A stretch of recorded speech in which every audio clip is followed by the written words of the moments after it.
What actually is a business? I mean, it sounds like a totally simple question, right? But if you strip away all that dry textbook theory, what you're left with is something incredibly dynamic. It's essentially this real-world hero's journey, where an abstract idea faces endless challenges to survive, adapt, and eventually create immense value in society. So welcome to this explainer. Today we're focusing squarely on Unit 1, Introduction to Business Management, and we're going to demystify exactly how a tiny spark of an idea transforms, step by step, into a massive global powerhouse. Here is our visual roadmap for today's journey. First, the spark, then the shape, the destination, the ecosystem, and finally, the horizon. Okay, let's jump right into stage 1, the spark, the anatomy of a business. At the very core of any business is the transformation process. Basically, a business takes inputs, what we call factors of production, and transforms them. You have land, which includes all your natural resources. You have labor, the human effort, capital, which is the non-natural resources like your equipment and machinery, and enterprise, that organizing spark of the entrepreneur. The business transforms all these inputs to create valuable outputs, namely goods and services. The whole goal here is to add value, generating outputs that are worth more to the customer than the sheer cost of the inputs used up. But here's the catch, and it's a big one. The business doesn't just operate in a vacuum. It has to survive a constant barrage of external forces, known as the steeple environment. Steeple stands for social, technological, economic, environmental, political, legal, and ethical factors. Just look at the breakdown here. An aging population might completely change what products are demanded, or an economic recession that can literally wipe out customer spending overnight. A successful business has to constantly monitor these uncontrollable external factors and adapt its transformation process just to survive. Moving right along to stage 2, the shape, choosing your business entity. First up, we establish this stark divide in the economy. On one side, we have the private sector. These are businesses owned and run by private individuals, and they're generally driven by the objective of making a profit. On the flip side, we have the public sector. These organizations are owned and controlled by the government, and their main goal is usually providing essential services to society. Think public health care or education. But for our hero's journey today, we're going to focus entirely on the private sector. Now, if we stay in the private sector, the business has to choose its armor. On one hand, you have the sole trader. Think of your local independent coffee shop. You have complete control, but you carry unlimited personal financial risk. Meaning, if the business goes bankrupt, the owner's personal assets are on the line, no way around it.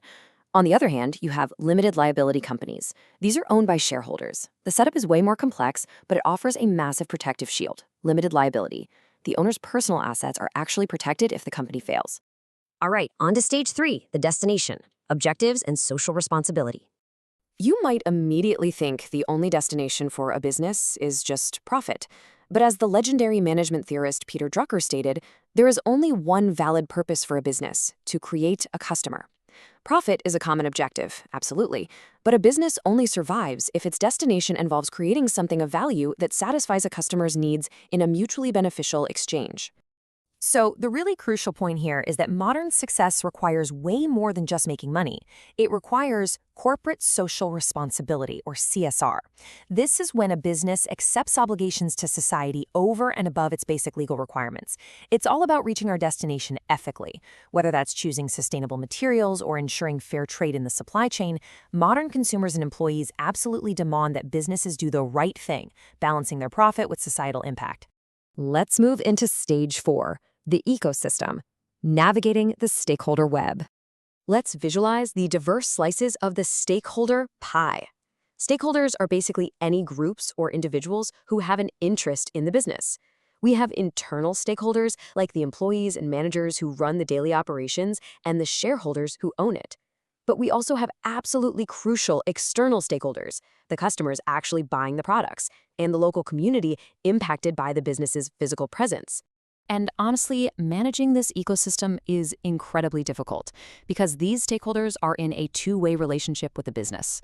They carry both rights and responsibilities. For instance, employees have a right to safe working conditions, but a responsibility to perform competently.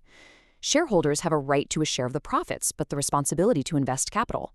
The friction happens because these groups constantly have conflicting interests. Shareholders might want to cut costs to increase profits, while employees want higher wages, and the community wants the business to spend money on pollution protection. The manager's entire job is to navigate this complicated web of conflicting expectations. Finally, stage 5, the horizon, the path to global growth. To scale up, the business faces a really critical choice between two paths. The first is internal growth. This is growing organically and safely from within, maybe by opening a new store or launching a new product using the business's own generated resources. It's safe, but it's slow. The alternative is external growth. This is a rapid leap forward by joining with other organizations. That could be through mergers where two businesses form a new one, acquisitions where you take over a rival, or franchising, selling the right to use the business name. It's fast, but it's inherently a lot riskier. Now, why grow at all? Because initially, bigger means better. This is what we call economies of scale. As the business grows, it experiences efficiency gains and its unit costs drop. But actually, scratch that. Bigger isn't always better forever. Eventually, if a business grows too large, those economies of scale flip into diseconomies of scale. This is where sheer size creates costly communication breakdowns, tons of bureaucracy, and serious inefficiency. The business just becomes way too massive to control effectively. If the business navigates all of this successfully, balancing that growth and efficiency perfectly, it evolves into its ultimate form, a multinational company, or MNC. This is an organization that keeps its headquarters in one country, but expands its operations into a range of different countries all across the globe. But the arrival of an MNC in a new host country is a massive event, and it comes with some intense debates around its impact. On the benefit side, MNCs bring a huge economic boost. They create local jobs, pay local taxes, and often introduce advanced new technologies to the region. However, on the drawback side, they can aggressively displace smaller, local competitors who just simply can't match their scale. Furthermore, a massive portion of the profits generated in that host country are often siphoned straight back to the headquarters in the home country. Which brings us to the very end of our journey and leaves us with a pretty critical question to chew on. Knowing the immense power these organizations wield, do the benefits of multinational companies truly outweigh the costs to our global society? I want to challenge you to reflect on the ethical footprint of the massive businesses you interact with every single day. Look at the products you use, trace them all the way back to their initial spark, and really consider the ecosystem they impact. Thanks so much for joining me for this explainer.